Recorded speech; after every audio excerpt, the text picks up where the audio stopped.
Ciao, this is Marisol Mendez with Gabriele. Chiapparini, and and we are presenting my first photobook, MADRE. Welcome. This is the second part. Where we left off last time was this picture that belongs to my father's family album, and it depicts an all-Catholic girls' school, and actually one of the students is my grandmother. And then this is somehow the heart, I think, of the project. And I, when doing the project, when doing a book, I think that one of the things that you learn a lot is not only the importance of sequencing, but also like the power that is when you combine images in a same, like in the same space. How one speaks to the other, how they interact, how they embrace a meaning or change it completely. And again, like to me, the most interesting thing that I can tell you is that Paola, she is still my friend. She's super sweet. I actually met her at a protest, and I thought she looked so beautiful, so royal. And I wanted her to interpret the Dolorosa, which is the Virgin, the crying Virgin. But when I met Paola, she told me her story, her life story. First of all, I think that it's enough to say that when I met her in a cafe, she told me, I can't believe you're here. Because in school, she gets bullied a lot for how she looks. And she's bisexual. She has a father that doesn't believe in bisexuality or like treats her really badly. And she said, I thought you were not coming because I thought it was a joke. No. That when you said to me that you wanted to make pictures, that you were interested in me, she didn't believe it. But yes, because she went. But she couldn't believe it. And we talked, and I remember we stayed in the cafe for so long. But Paola's story, actually, like all that I'm going to say is that her family story is very complicated. And the things that she went through, like when I was talking to her, I think she was 16 years old, a child. And I was thinking, damn, like her life story is not something, I don't think I will experience that in my whole life.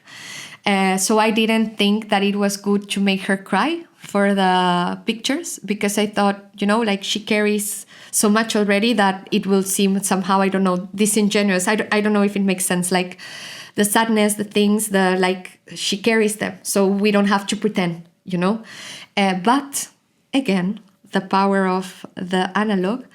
When I was looking at the image, the analog had this line, like a tear, perfectly placed. So it's like a tear of light in my head.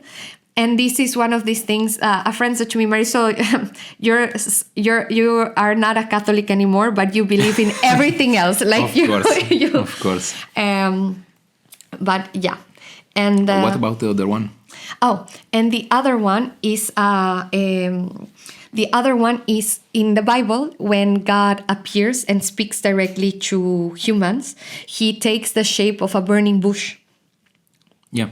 And I saw this very solitary bush, and because I was in the mountains and the light, like I really, I think you can see in a lot of my pictures, I love very big, dark spaces.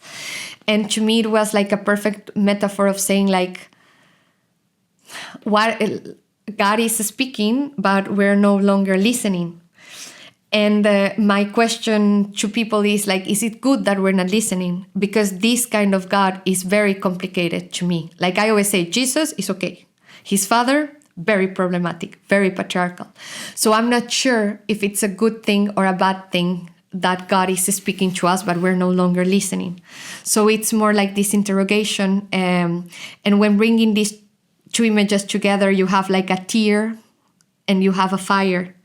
And you have a God that doesn't is not there for us, I think. Yeah, like she's looking to the shadow, not to... Not to him. Yeah. Yes. So yes, and again, something that I think like progressively the images of the Virgin like also get the same treatment as the women. You know, they get dirty, these ideas that we have of, this just playing with the aesthetics of Bolivia. You know, like very, or I don't know, like Yes, I think like it's very interesting. Like Bolivia has a very kitschy, a very quiche, love it kind of culture.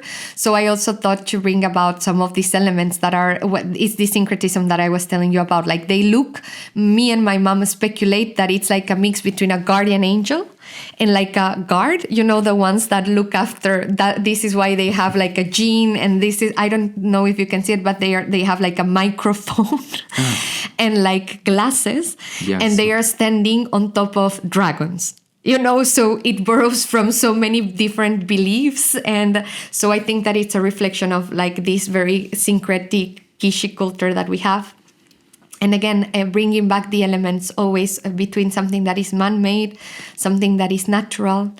Why you decide to put that one in vertical? I said it and people say like, I don't see it all the time. So now I've stopped saying it because to me, it looked like a side boob. Actually, like it looked like if when I put it this is the Illimani, by the way, like this is our most well-known mountains in La Paz. I, of course, took the picture because it looked like it was burning, but I see the burning as a nipple, to be honest, and I think that it looks like a side boob.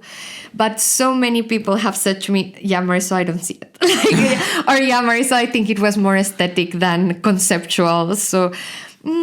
I don't know. I think it makes more sense in this way. And again, I did see like a reference of like a silhouette of a body, maybe like a boob.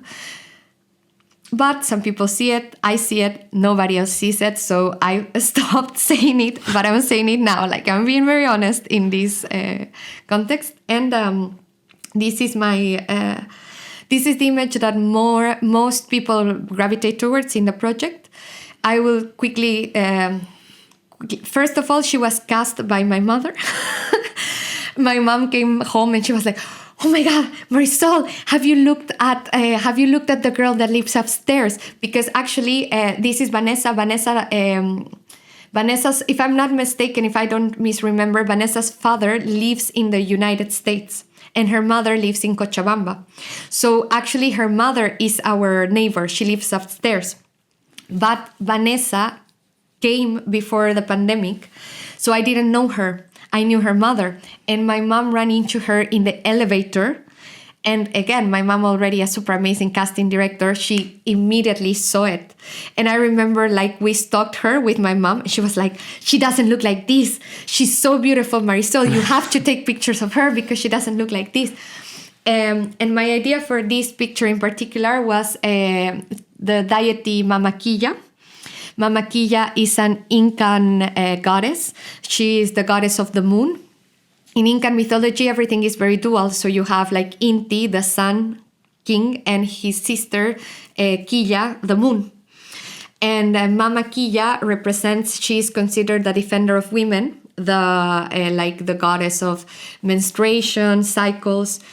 So going back to what I was saying, there is so much violence exercised against women in Bolivia that I wanted to allude to this violence, but more as in a way of saying, in Bolivia, the law doesn't protect you, the state, men don't protect you, so we have to look after each other. Of course, it's a metaphor. I don't think that violence is ever the answer. You know, I don't think we should be shooting the violent, aggressive people.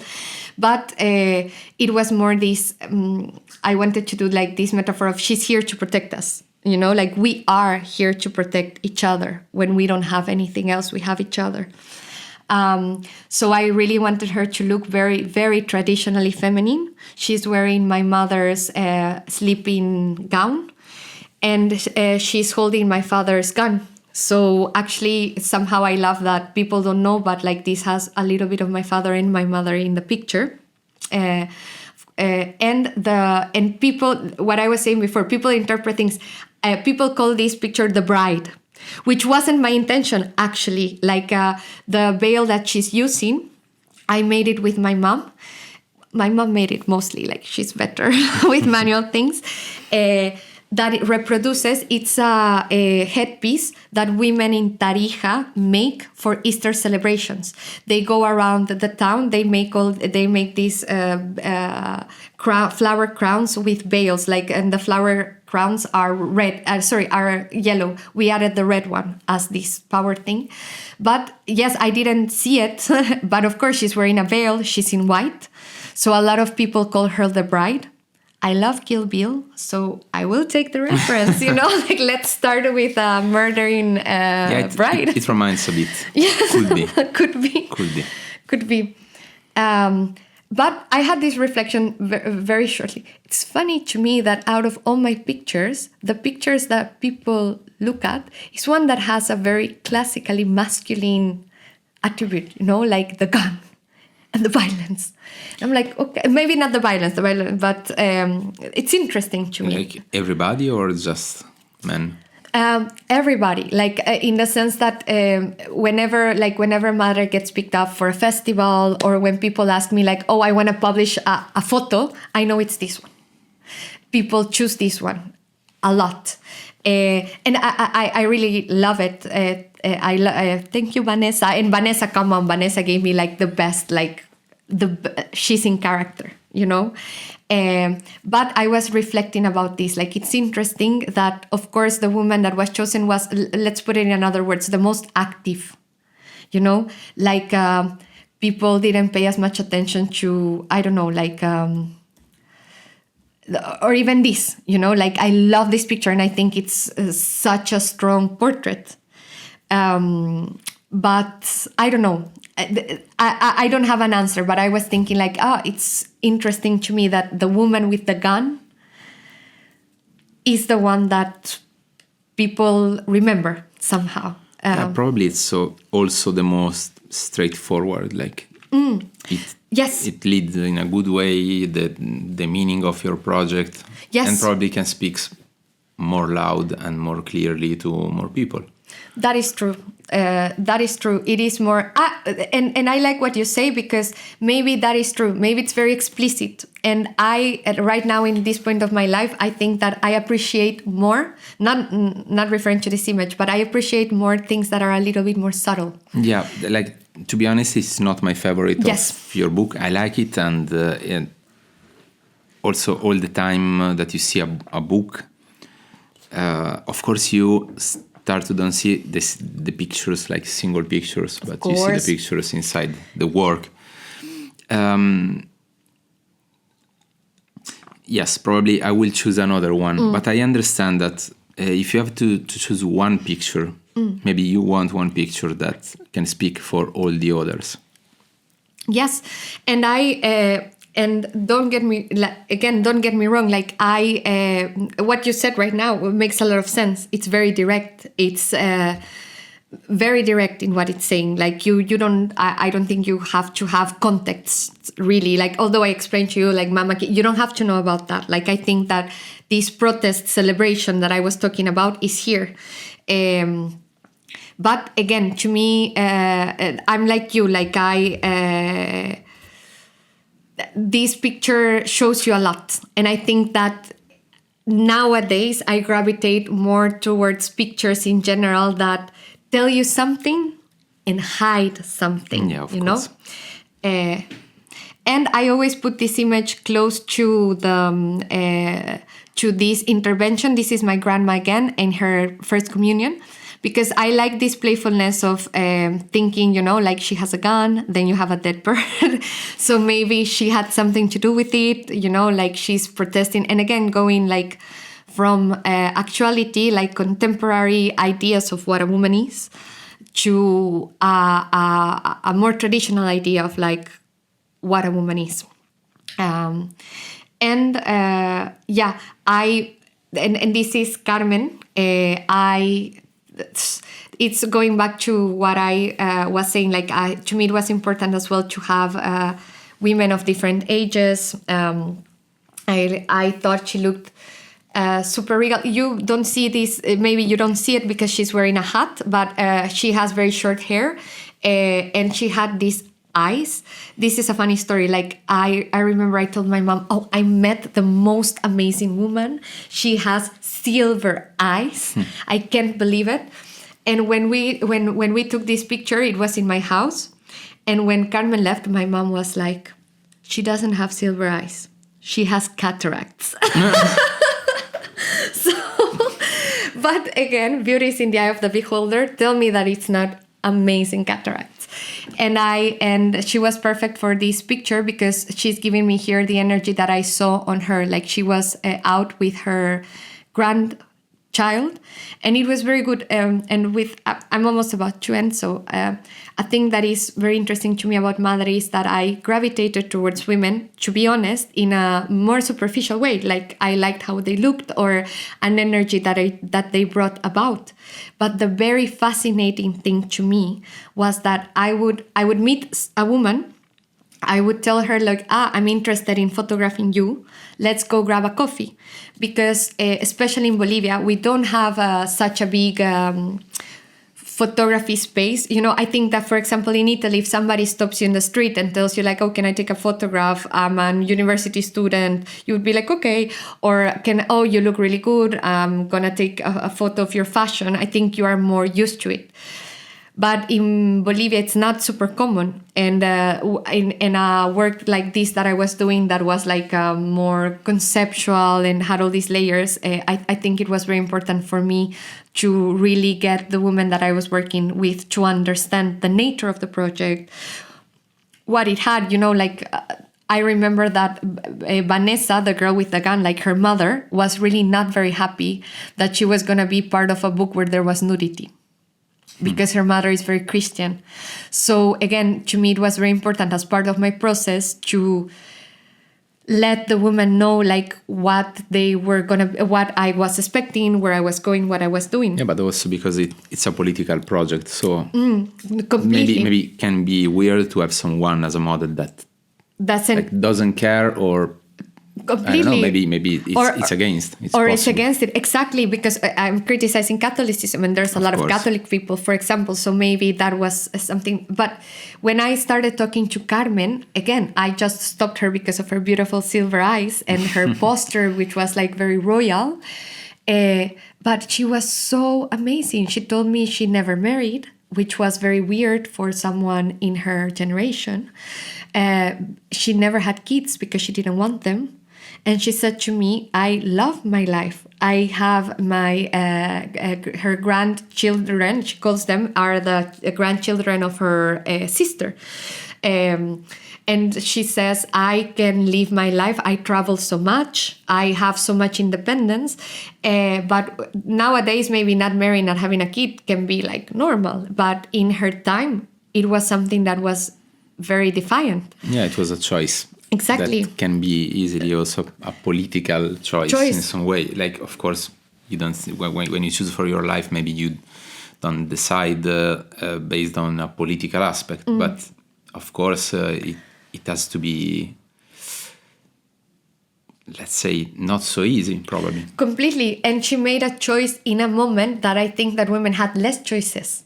So that's even more powerful. So what I'm saying is, like, to me, it was very amazing that I would look at a woman and feel some kind of connection, but then actually talk to her and see that she fit so perfectly with the project that I was doing, and not anymore in a like just a superficial aspect.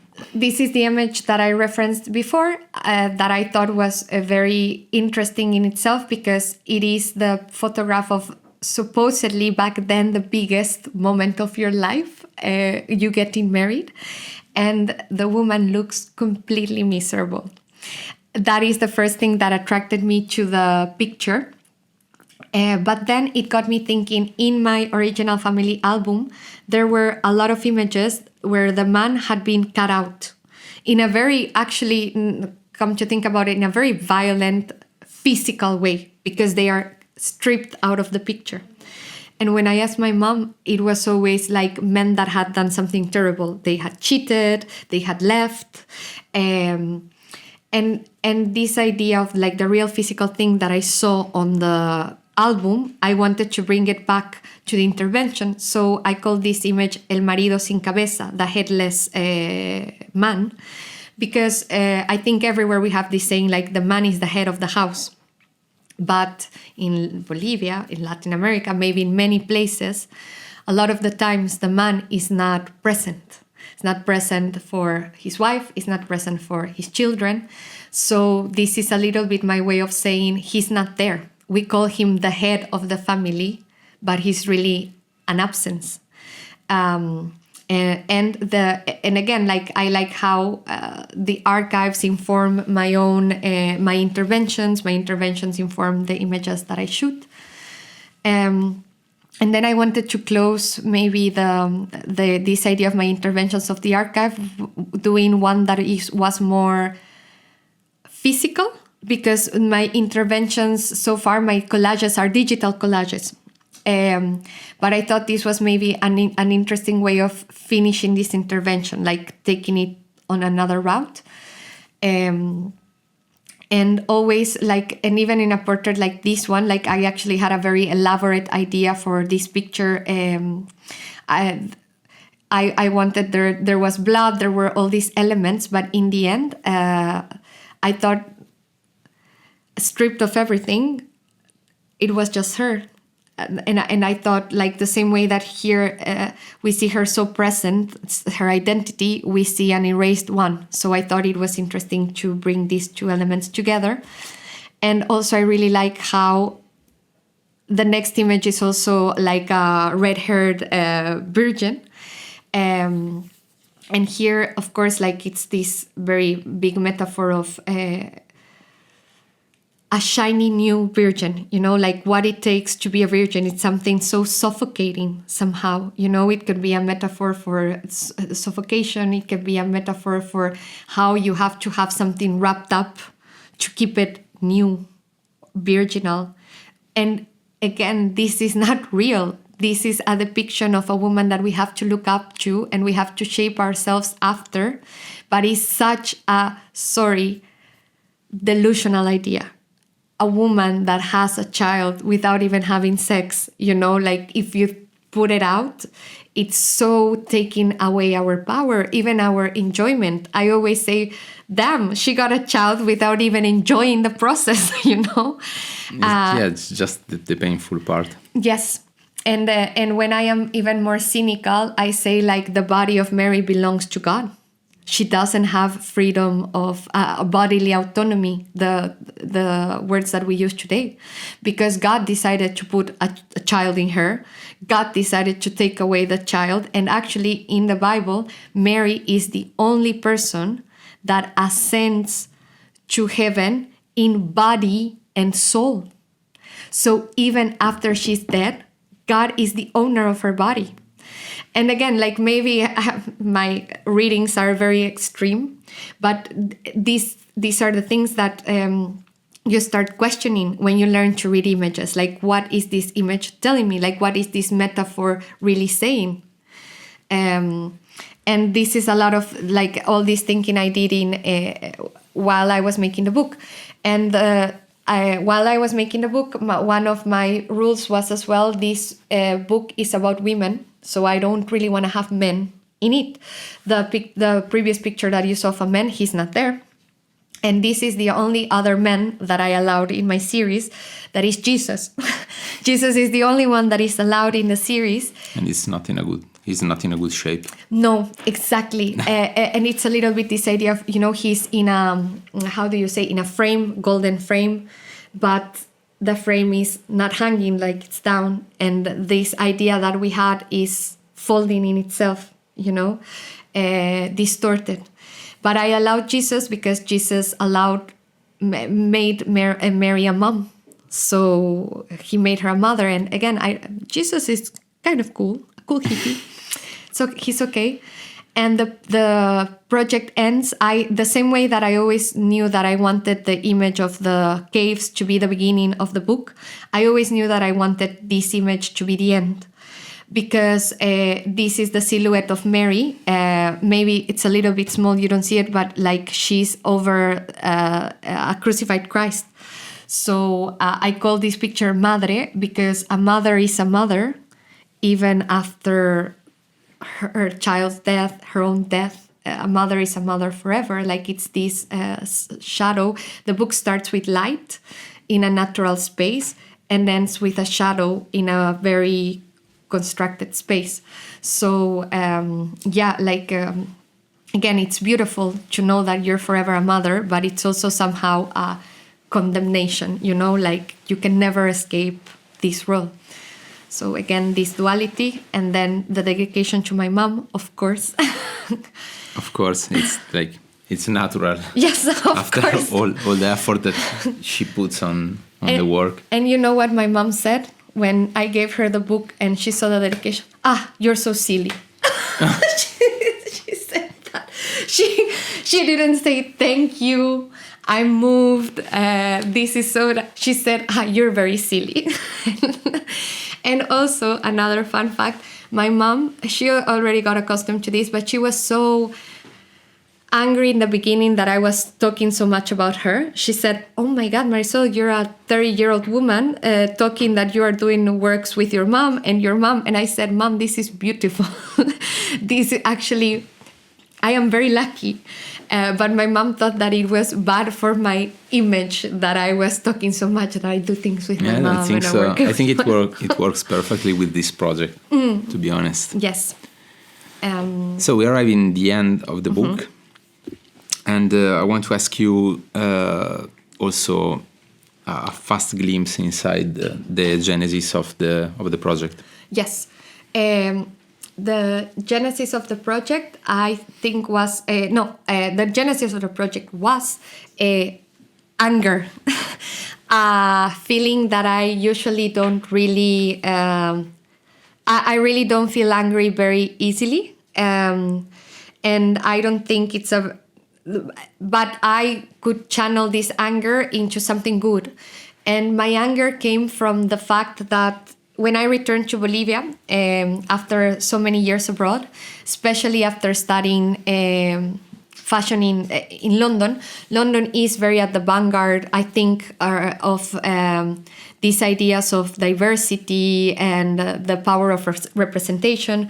So I was studying fashion in a moment where fashion that is very hegemonic, very elitist, seemed in the surface to be opening up to this idea of showing things in a more nuanced way. And I felt that we will not discuss if this idea of nuance was like a trend or was like really coming from the heart, but I thought it was coming from the heart. And I remember like the moment that I was returning to Bolivia, Yalitza Aparicio from the movie Roma was the first indigenous woman to be the cover of a fashion magazine. She was the cover of Harper's Bazaar.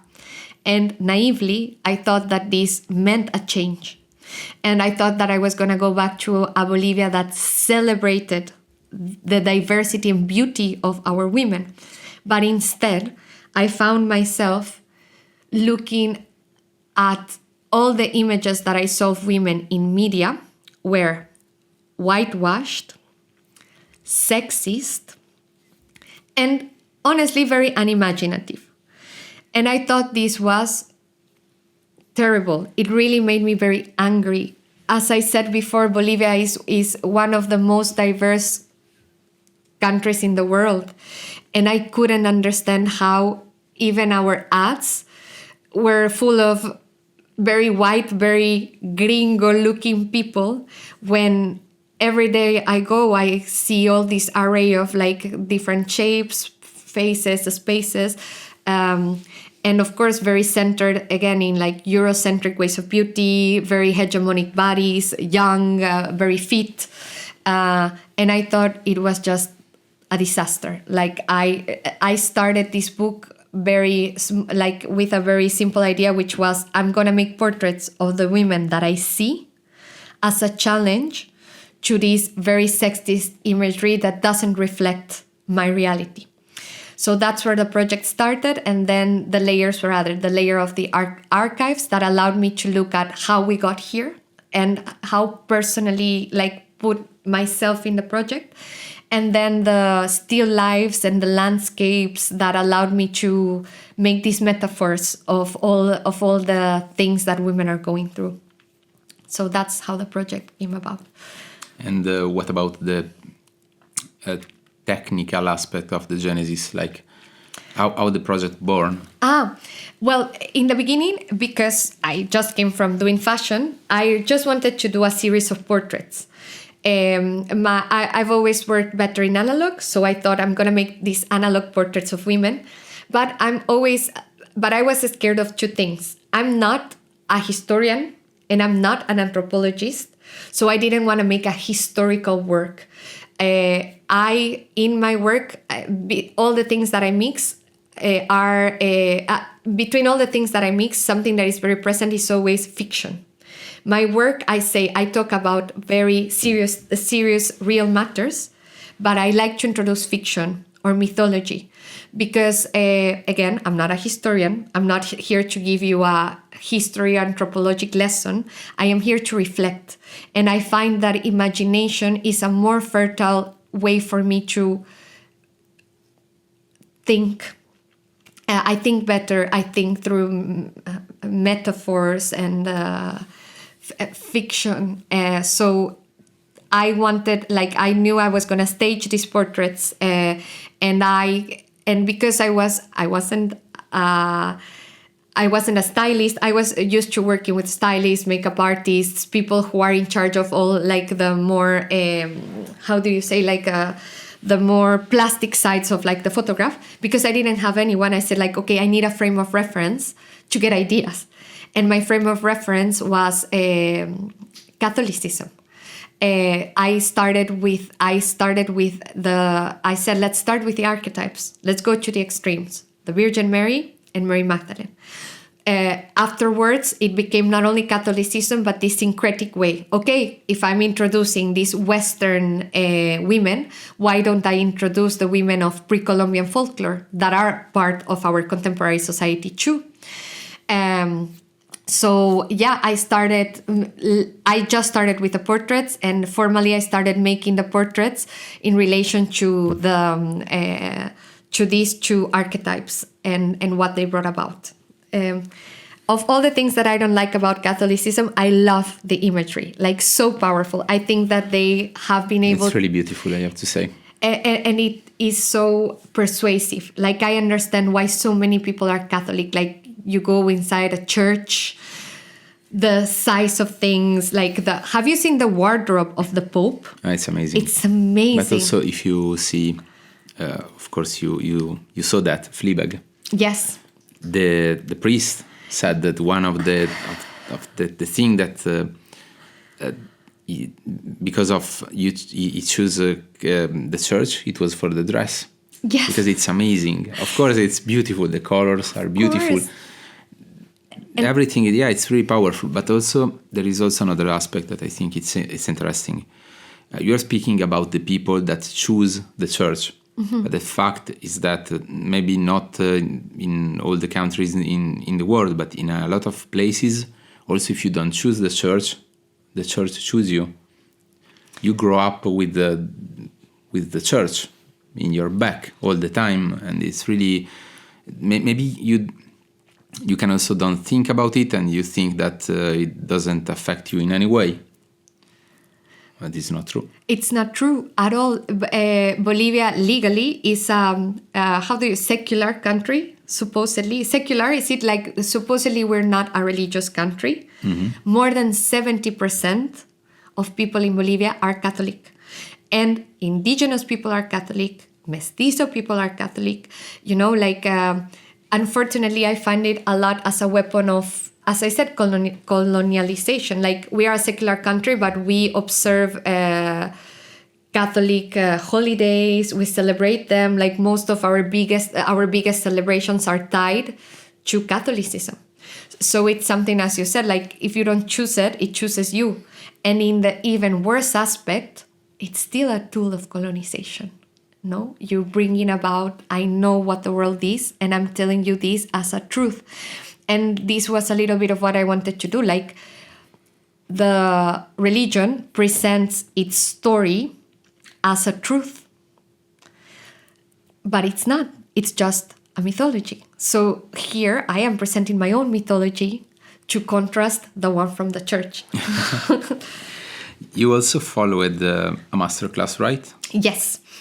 How the process changed doing this kind of experience? Not only that one, maybe you also follow with the other one. No. It was this one. I actually it changed everything. I did a masterclass, photo book making masterclass with PH Museum, with Tommaso Parrillo from Witty Books, with Rocco Venezia, and with Giuseppe from PH Museum.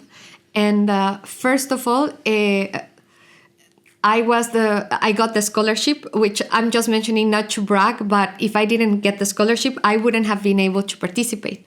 And originally the workshop was going to be here in Bologna, like it was going to be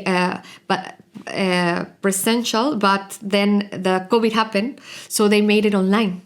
And by making it online, it allowed it to be international. And when I enrolled, first of all, it gave me a big boost of confidence because they saw something in MADRE that I hadn't seen yet. And second of all, I didn't know anything about books. I'm not too embarrassed to confess because in Bolivia there are no photobook festivals. There are no places where you can go and buy photobooks. Nowadays, probably some places, but it's not. The photo book is very new. I would say something very new. So I really didn't know. Like, again, it was more an intuition. I have to order this some way. A book seems like a place where I could structure things. But PH Museum, this workshop gave me everything. The story that I can tell you is the photograph that actually is the copertina, is the beginning of the book. That was in my discarded folder. Which one? This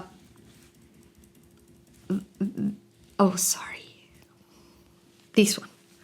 It was actually, we had to make a folder with images from the project, and we had to make a separate folder with images that we had eliminated from the project.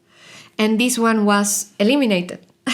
And Tommaso saw it and he told me why. And I said to him, because I don't think it fits with the rest of the images, because I had a very narrow way of thinking how a photo book actually allows you to put together so many photos that don't fit because of the mechanism. You can have chapters, you can have one hiding from the other, but I didn't know then. And because of how it was structured, I was not only working in my book, but I was also observing how other people were working on their books. And people will tell you, like, every single book has its own way of becoming a book. So it was really amazing to me to start to understand how you make sense of images. Even if we had totally different projects, it was such a learning point for me. And it also gave me the confidence to say, okay, I think I have made a project this big. I think I can make a book.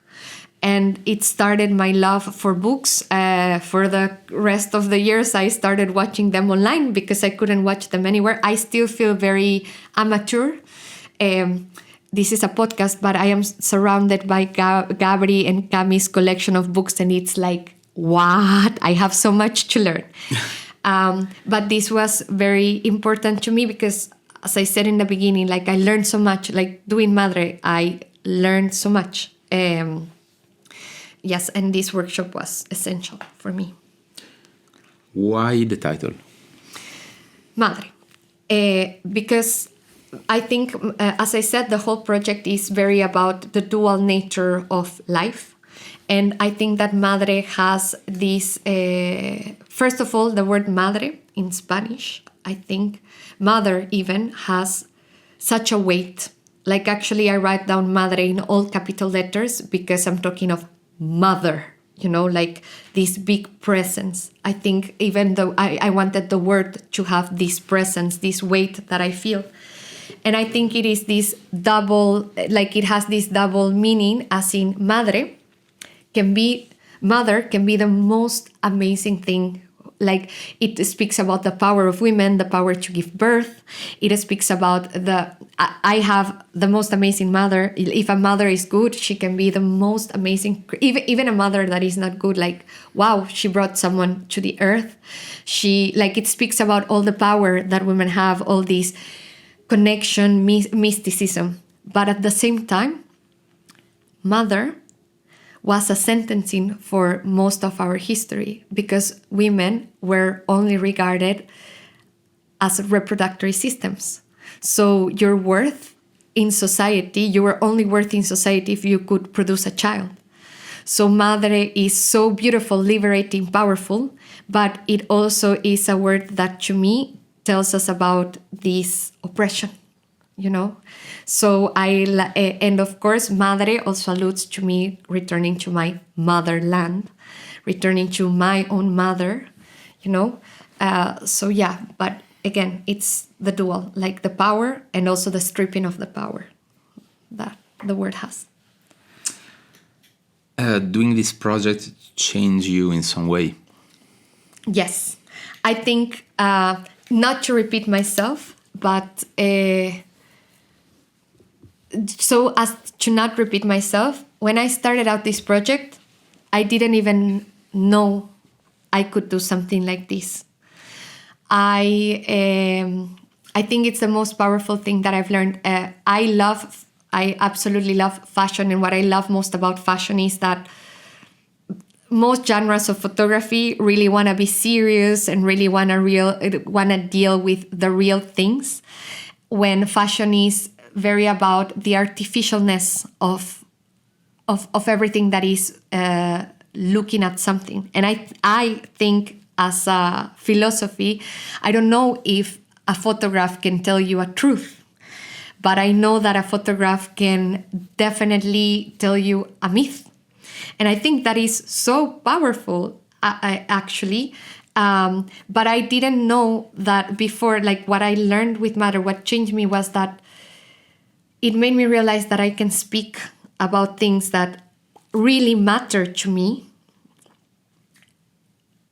in a playful way too, like make an exploration. Again, I'm not a super researcher, I'm not a lawyer making laws, but I can speak about something that is very important to me. And I can do it through images. And has it changed me? Yes. I didn't know I could make a photo book. Now I know about photo books. I didn't know I had all this freedom. It allowed me to explore the freedom. I didn't trust in myself or my vision back then. And now I'm like, yes, I think I can make a project. I think I have a voice. It made me closer to my mother. It made me really enter the photography world, because before this project I was maybe in the periphery, but after this I became obsessed with images and image making. So, and the most important thing, it introduced me to all these amazing women that made beyond the book, like I take all of my conversations with them and all the things that we exchanged as something that I hope makes me a better woman. So yeah, it changed me completely. Cool. Knowing what you know now, what would you have done differently? This is a good question, right? Amazing question, I would say. Great. To be honest, I ask to all the people that I invite here if they have some question that they want me to do. And this is your question. Yes. But it's beautiful. I like, because it happens a lot. Yes. When you have presentations or anything, it happens a lot that you want to say something, but you don't have the chance to do it. Completely. And somehow this is very nice. Like, we didn't plan it this way, but my last answer actually weaves into this one, because the only thing that I would have done differently, because again, I see a project that is not perfect. I could point at you at everything that I wish was better. Like, for example, I wish I really had more diversity. I feel that there were types of bodies, ages, and things that I couldn't touch upon. I made mistakes, like I say a lot, I made mistakes when referring to this project. I made so many mistakes doing this project, but the only thing, I wouldn't change any of that. The only thing that I think I would have done differently, because only in retrospect I understand the value of it, it stays with me, it's okay, is I wish that I had somehow, I don't know if recorded, but all these exchanges that I had with the women, these talking exchanges where I told them about the project, and we had conversations about how we felt, what was our role within Bolivian society, what they thought about these Catholic ideas of womanhood, like all these amazing insights that I had through the conversations. I don't have anything but my memory to retell them. So maybe what I'm thinking is, like, the next time that I do a project, if I have these exchanges, these testimonies, I wish that I can somehow record them somewhere or somehow, or make them part of the project. Like, here, maybe from my memory, I could have created a text. I don't know how, but this is not a regret, but this is something that I would have done differently. I would have somehow recorded or made or like I would have wanted to keep this as a record too, these exchanges, and not just as something that happened to me, but as something that because it's such an important part of the project that I think gives it more weight. Podcasts like yours, or whenever I talk about the book, it gives me the opportunity to tell these stories that are behind. But I wouldn't want it just to be my voice. Yes, like, actually, it was the voice of this woman. But maybe it could be for the second edition. Yes. I don't know if you have the chance to meet again this woman and completely to record it and to put in the second edition. Could be really a beautiful second edition. Guys, wait for the second edition, because I'm gonna all the mistakes, all the things. If you like this one, wait for no. But it's true. Like, again, this is why, like, I don't have regrets at all. Like, even the things that I think really didn't come out. There's a couple of pictures that shouldn't be there for me, like the sequencing is not perfect. So many things. I don't regret anything. But what I would do differently is, yes, have a more explicit way that is not just my memory of recording this. And you gave me a beautiful idea, which I think is amazing, because it could be somehow MADRE revisited, you know, a couple of years later. Like, how do we, not only me, like, how do we, the women that integrate this project, feel about it now? That's very interesting. And it makes me think, like, okay, maybe things are done as they were meant to be done. The last question, no, it's not the last, to be honest, but when you knew that the project was over? I think this was interesting, because I was doing the book I was like, when I started making the book in the workshop, I was still shooting. I didn't have all the images of my book yet. But there was a moment where I kept shooting, but I realized that I was somehow repeating ideas, if that makes sense. And I thought, okay, if I am repeating ideas, it means that somehow I've already said what I wanted to say. And it's more a feeling, I think, than like something concrete. You know, like, for example, I told you the last image that I had was of the cave, that I made was of the cave. But then I kept shooting women and some still lifes, but they didn't really make sense anymore. Like, I thought, like, oh, but I already talked about bodily hair. I already talked about violence. I already talked about rituals within society. So there was a point where I said, like, I think my main ideas are there. And I don't want a book that is like the same idea over and over and over and over and over again. So that's sort of, I don't have a specific moment, but I remember that I felt that okay, I'm just repeating myself. So maybe it's done. And can you suggest you a name for the next book? Yes. For in the podcast? Of course. A name for what book? My next book? So. For the next book that you want me to recommend. Yeah, for but you wait. Yes. Just to know, what is the title of your next book? Your next project? Just the title. Padre. It's perfect. Like it makes sense. Completely.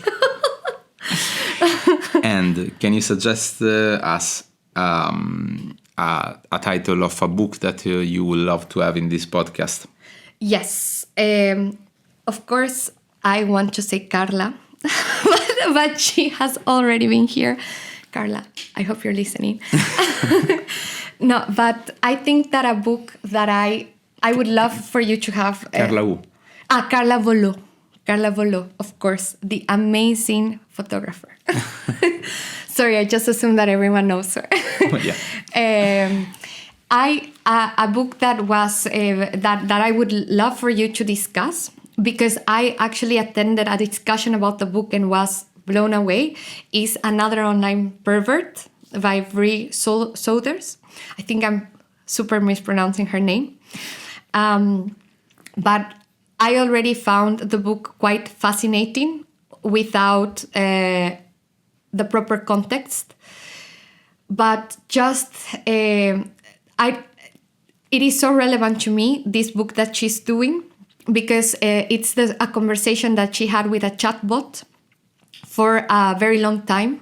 This was before, now we are all a little bit AI crazy, you know, like there's probably so many projects now that incorporate AI. But with her, it felt like such a deep interrogation of this subject matter. Like, I remember, I even have it in my head, like she asks the AI, like she tells the AI, like, I learned to put like, how do you say when you do this with your belly? When you put your belly inside. Put your belly inside, yeah. Like, you know how women, usually also men, like we learn like skinny is good. So you learn to like tuck your tummy. So she is having these kind of conversations with a non-human entity that was created to mimic a woman. So I just find it so fascinating that we are talking about womanhood with someone that is built as a woman but doesn't even have corporality. You know, as we saw in my project, corporality is so essential to me, to what womanhood is. And I'm only talking now about this exploration that she made on a chat, but also I thought that how she brought images about to enter a dialogue with this reflection she was making, I thought it was like, it really blew my mind. And I already thought the project was powerful, but then I heard her talk about it. And I would love to hear her talk about it again, because it only makes me like the book more. Okay. Thanks so much, Marisol. Thank you, Gabby. It was a pleasure, and it was a long talk with you. But we knew. We knew, and it was really beautiful. I really enjoyed it. Me too, Gabri. Super thank you. As I said, I'm super happy because sometimes projects are beautiful and we value them for what is there, but something like this allows to scratch more the surface. So I'm really happy to have this space. Thank you. It's good. Thanks. And see you with Padre soon. See you soon.